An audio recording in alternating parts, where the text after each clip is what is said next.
ये खाना आ रहा है, तुम इसे डिलीवरी कराओ। सर, मेरी ड्यूटी का समय तो खत्म हो गया है और मैं अभी बहुत थका हुआ हूँ। कॉलेज से लौटकर अभी तक कुछ खाया भी नहीं है। मेरा कॉलेज का असाइनमेंट भी बाकी है। सर, आप यह ऑर्डर किसी और को देकर डिलीवरी करवा दीजिए।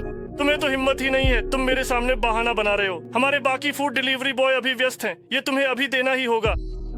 और अभी मुझे बहुत कमजोरी लग रही है, नहीं तो मैं डिलीवरी कराता। इस हालत में शायद मैं साइकिल भी नहीं चला पाऊंगा।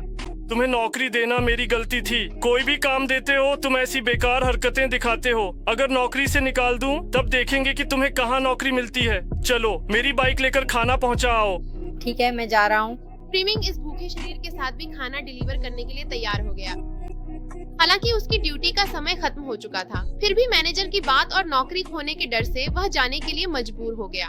यही सोचकर वह रेस्टोरेंट से खाना लेकर डिलीवरी देने निकल पड़ा। ये कुछ पल हल्के हैं।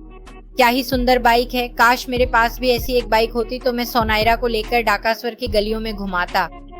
सुनायरा प्रेमिस की गर्लफ्रेंड है और उसे बाइक बहुत पसंद है। प्रेमिस, जो सुनायरा को बहुत प्यार करता है, जब भी अपनी तनख्वाह से कुछ पैसे बचा पाता है तो सुनायरा के लिए कोई गिफ्ट खरीद लाता है। प्रेमिस को लगता है कि सुनायरा हमेशा उसके साथ रहेगी।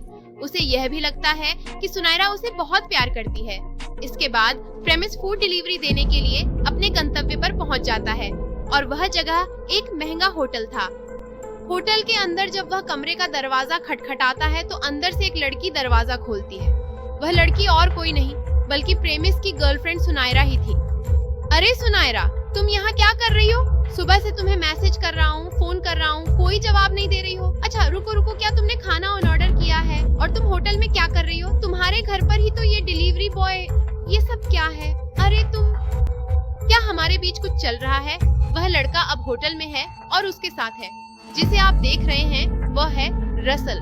प्रेमिस और उसके दोस्त जिस कॉलेज में पढ़ते थे, रसल उसी कॉलेज के मैनेजमेंट के जिम्मेदार एक बड़े आदमी का बेटा है और वह भी उसी कॉलेज में पढ़ाई करता है।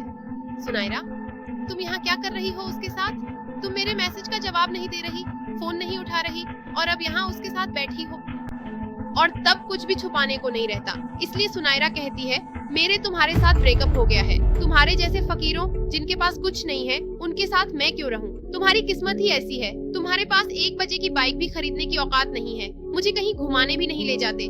तुम्हारे जैसे गरीब के हाथ में केरल के साथ एक बार प्रीमियम की बात सुनी थी तो उसके दिमाग पर जैसे आसमान टूट पड़ा। वह सुनायरा के साथ इतने सपने देखता था और वही सुनायरा उसके साथ ऐसा कर गई। वह बिल्कुल चुपचाप वहाँ से चला जाता है, पूरा दिन बिना खाए रहता है। उसके ऊपर इतना बड़ा झटका आता है कि वह पूरी तरह टूट जाता है। और ठीक उसी समय कहानी में आता है नया ट्विस्ट। उसके फोन पर एक मैसेज आता है जिसमें लिखा होता है, प्रेमित चौधरी, आज से तुम अपनी गरीबी की जिंदगी से आजाद हो गए हो और तुम्हारे बैंक अकाउंट में 500 करोड़ रुपए जोड़ दिए गए हैं। साथ ही तुमने अपने परिवार की गरीबी की परीक्षा भी पास कर ली है। आप सोच रहे होंगे कि ये किस तरह की परीक्षा है।